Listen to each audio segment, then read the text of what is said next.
Angels fired up to take on #1 rated Hutch, and right off the bat, watch this. A fumble by the Tigers, and it's scooped up by Josh Kipke, and he's gone. 32 yards for the touchdown, and the Stars are out in front, 7-0. But Hutch would come back. Tony Mortensen, the outstanding quarterback, to their tight end, Andrew Dahman, 30-yard TD strike. Hutch down 7-6 at this point. Holy Angels would lead it 10-6 when there was a fumble in the end zone. Oh, we got a fumble. Hutchinson's Andrew Jacobson recovers for the touchdown. Tigers up 12-10. And then Gene Doherty takes over. Third quarter, watch the running back spinning, scoring, 9 yards out, 19-10 Hutch. Doherty, 164 yards on 24 carries and 4 touchdowns tonight. Hutchinson in the second half rolling, 38-22 the final. Let's hear from the winners. He's a tough runner. Sometimes he has a tendency to dance a little bit, but when he starts hitting the hole and hitting that off-tackle hole hard, if you can get him into the secondary, he's pretty dangerous once he gets into the secondary. This is a statement for us, showing that first game against St. Thomas wasn't a fluke. We should be #1, but we still have 4 teams that are ranked in our conference, and we got to stick it to them. Prior Lake in the Minnesota. Sam Rook intercepted by Farmington Shea Smossel. He will return it to the Prior Lake 39-yard line. It would set up a touchdown for the Tigers. Jeff Stoltz from 39 yards out. 19 carries, 149 yards, and 3 scores in the night for him. Farmington 7-zip. Michael Blair takes it in from 7 yards out. That makes it 14-0. Prior Lake would come back. Mark Olson will score from 5 yards out to make it 14-7, but 34-19 the final, Farmington. In New Prague tonight, our Tim McNiff working the play-by-play microphone for a local radio station tonight, and sounding pretty good. Not much scoring in this one. Northfield quarterback Eric Bonoff gets sacked by New Prague's John Edwards on the play. And New Prague looking to stun Northfield, who, along with Holy Angels and Hutch, dominating this conference. Northfield forced to go for it from the end zone, can't connect late in the game. New Prague wins this ball game tonight, 7-0 the final. And after the game, Tim McNiff hooked up with New Prague head coach Tony Boothby.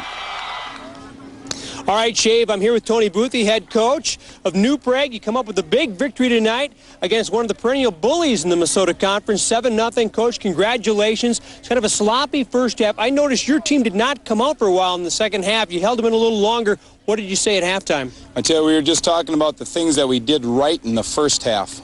Last week against Waseca, we made a lot of mistakes, and we wanted to make sure that all the things that we didn't do right in the first half, we did do right in the second half. So we spent a lot of time on making corrections, making sure our offensive line assignments were taken care of, and just getting the defense squared away, because we knew Northfield, they're going to come out, they're going to pound you, and it was going to be a great second half. You look at your schedule, you see Northfield as your Minnesota Conference opener. That'd be one of those games where you have to circle, because they and Hutchinson year after year are the 2 teams they have to beat if you're going to join that upper tier of this conference. Big step for this team tonight. Absolutely. The Minnesota Conference is just a wonderful conference. Northfield is a great team every year.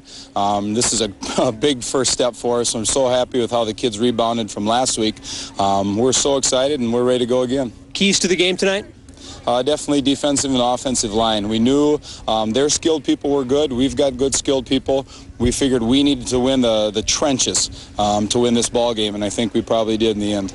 You really mixed it up on your scoring drive. A 22-yard touchdown pass was the difference in this ball game. On that particular drive, you started out running left, then you went right, and eventually it's a pass that got you into the end zone. A nice job of mixing it up and keeping Northfield on their heels.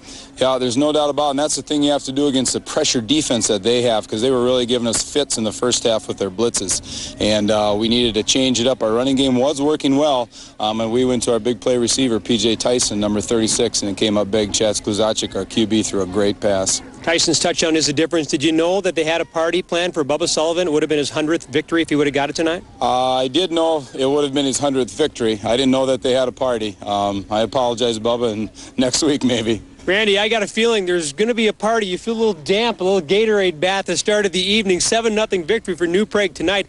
Big win for the Trojans. Let's send it back to you. With the Mounds View Mustangs against Forest, or actually Hastings against Stillwater, rather. John Majeski, nice 20-yard run against the Ponies, and it would set up this play. 58-yard scoring strike, forward trip to Majeski. I tell you, Majeski just does it all. 10-zip Hastings in front. Next series, Number 87, Jake Reinhardt gets this 20-yard pass to set up the play. Watch the pass here. Again, Tripp dropping back. Great protection. Nice slant across the middle, and it would set up another Hastings touchdown. 7-yard score to Majeski. 56 seconds left in the game. In the half, 30-20 final. Hastings a winner over Stillwater. Out in Mounds View, the Mustangs hosting Forest Lake. First quarter, Rob Matuska going left, cuts it back, runs over a Ranger on his way to the end zone. 26 yards. Nice hard run. 6-0 Mustangs after the failed conversion. Later the first, Joe Osterbauer scoring from 5 yards out. 12-0 Mustangs. Again, missing the conversion, but they win today. 32-14 the final over Forest Lake. Out in Roseville, the Raiders up on Park Cottage 21-7 third quarter until Tom Bush burrows his way into the end zone. It's 21-14 Roseville. The Raiders with the football now. Bobby Bonine's going to keep it. Going deep now to R.J. Wilkins. He'll haul it in. Takes a shoestring tackle by Pat Mahoney to prevent the touchdown at the 1-yard line. Wow. One play later, Will Williamson will take it in, and Roseville is undefeated at 2-0. 35-14 to final. Let's hear from the winners. We did put some things in that we thought worked pretty well. The other thing that I was really pleased about is we made some adjustments throughout the game and at halftime, and we're able to really execute those things that we kind of put in as the game progressed. Cambridge looking to play Totino next week. Buffalo looking to match up against these squads too. Spring Lake Park, that's a nice play. Cody Hansen to Neil Stenstrom, 14-3, Panthers in front. But Totino would come back. 3-yard scoring run, David Hildebrand. It's 14-9 at this point. Now, down 14-9. Here comes Totino late in the game. John Osmond, a 16-yard run right up the middle there. And it would set up an Eagles touchdown that would put them ahead to stay. Jay Story, the quarterback, will sneak it in. Totino-Grace survives. 15-14. They get Cambridge next week. Run by Matt Gray of Centennial. He was the workhorse tonight. 30 carries, 151 yards for the Cougars. Nice gain. Same drive. Watch the pass now. Carl Nokowski, a 15-yard gain on this play, and it would set up a Centennial touchdown. Watch Gray now. Inside handoff, and he scores from 15 yards out. Centennial beats Monticello tonight. Final score, 21-14. Eastview looking to knock 5th-ranked Apple Valley down a few notches. The Eagles, though, are ready. This is a great rivalry for us now in Apple Valley, and Eastview's always a fun team to play. They're always very well coached, and the kids, if you know, it's a game where you don't really have to say much to them. They're up on their own. So I mean, Coach Fritzy was right. This is a big rivalry. It's like the Battle of Apple Valley right here as we speak. I like both teams, to be honest with you, but I'm not really sure who I want to win. I'll figure it out. But I'll be honest with you. When Eastview's Evan Klefsas gets sacked by Julian Horton and Mike Haberman, I felt myself pulling for Apple Valley. Put that pressure on. Go get him. That's right. Big D. Later, it's Eastview driving again, but the fumble is recovered by Apple Valley's Jeremy Chlan. It's all about the Eagles. Soar, Eagles, soar. The defensive struggle finally gets some points on the board, but fittingly, it's the defense that does it. Eastview's Pat Summerstad with the deflected interception, and he's in for the 25-yard touchdown. 7-0 Lightning at the half, and my allegiances are shifting. Go Eastview! Oh, I'm all about Eastview. In the second half, senior John Shevlin breaks the game open. He gets through the line of scrimmage, and from there, nobody's going to catch Shevlin. This guy is a state track champ in the 100 and 200 meters. He doesn't quite go that far this time, but he does make it 63 yards for the touchdown. Nice touchdown, buddy. Way to go, buddy. 100 touchdowns this year. Way to go, buddy. Eastview. Up 13-zip, it's the defense that strikes again for the Lightning. And once again, the ball gets into the hands of a sprinter.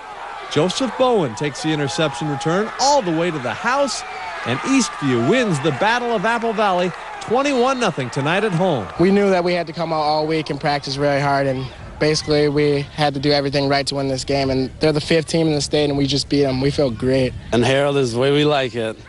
We like being the underdogs. We play as a team. We'll do it as a team. We don't need the papers. We just like winning. Anytime when you have two teams from the same community, you know, both Apple Valley high schools, and, you know, it means a little extra. You know, the kids see each other all year on. They grew up with those kids. Many went to middle school together. You know, they see each other all summer. So bragging rights are big, and it means a lot to our seniors to get out with this one. Yeah, and I was with you guys all the way, Coach, behind you every step of the way.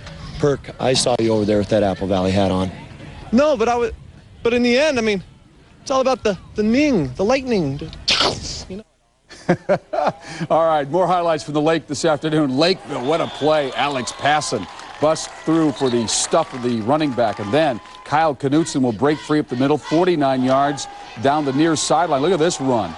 Powers his way against Rosemont this afternoon. It would set up a Derek Marks touchdown pass to Vinny Fleury from 15 yards out. Lakeville wins in overtime, 26-20, the final score in this game this afternoon. Jefferson Kennedy tonight, Drew Fouch, John Fiji. Sack Kennedy's quarterback Drew Aber. Later, it's Aber getting picked off. Brad Mayer stealing it away from the receiver. Nice defensive play to stop Kennedy's threat. Fourth quarter, Jefferson quarterback Brent Augustine of the option keeps it, takes it 58 yards for the touchdown. Jefferson beats Kennedy tonight in the Battle of Bloomington. 22-7 was the final score in that one. How about Maple Grove, a brand new stadium tonight, and they host Blaine. The fumble by the Bengals and the Crimson defense would recover. This is a shocker. Maple Grove wins 12-zip and a shutout of Blaine tonight. Third-rated Blaine. Osseo hosting Coon Rapids. Long touchdown run by number 7, Paul Solberg. Osseo trying to get back in the game against the Cardinals tonight. The Coon Rapids defense would come up big late in the game. David Bestel, number 22, will get the pickoff coming up right here on the out pattern. 17-7, Coon Rapids survives the game against Osseo tonight. Defensive game in Elk River tonight. Champlin Parks, Arthedius Peeler, busts through for the sack. Oh, that's a big one there. Nice play for Champlin. Then the Rebels senior kicker, Mike Calago, pads Champlin's lead, 24-yard field goal. 17-6 was the final tonight. Champlin Park a win on the road. Nice win tonight for them against Henry Sibley. Mike Lofboom, however, coughing it up. Adam Zavatny recovers. We're going the other way, but the goal line stand is there. The Zephyrs stopping Henry Sibley from getting into the end zone. 14-0 with the safety there. Zephyrs in front. Then Kevin McNamara coming up with a 7-yard scoring run. Matamidi wins big. 41-zip the final over Sibley. South St. Paul against St. Thomas Academy. James Leary pitches to Adam Turgeon. Hands it to Jeff Miller, who connects with Ryan St. Martin. 7-yard score. Packers down 15-14. Third quarter, cadet running back John Hernandez takes it in up the middle, breaking tackles to the end zone. Cadets lead 21-14, and they would go on to win. Charlie Welsh on the quarterback keeper, a nice cutback gaining 45 yards, setting up a touchdown. 35-14. It's St. Thomas Academy with a big win tonight. Tartan against North St. Paul. This is great. This is Josh Griswold picking up a fumble, going 48 yards for the touchdown. Polars are up 7-0. But watch now, the next possession, it almost looks like a carbon copy. Griswold again. 43 yards on a fumble return for a touchdown. North St. Paul wins it 27-13 the final over Tartan tonight. Hill Murray against Simley. Hill Murray quarterback Josh Otto to Bobby Perry. Nice pass play into your living room here. It would set up a touchdown. Number 49, Jamison Moore will score. Hill Murray up 13-0, and they go on to beat Simley tonight. That's the final, 13-zip. Flipping into the end zone here, and it's 8-0. Harding in front. Oh, man. He's okay, though. Arlington would come back. It's Giovanni Cabreri hitting Ben Campbell. 79 yards on the play, but Harding would win it 26-14, so it's a big win for Harding today.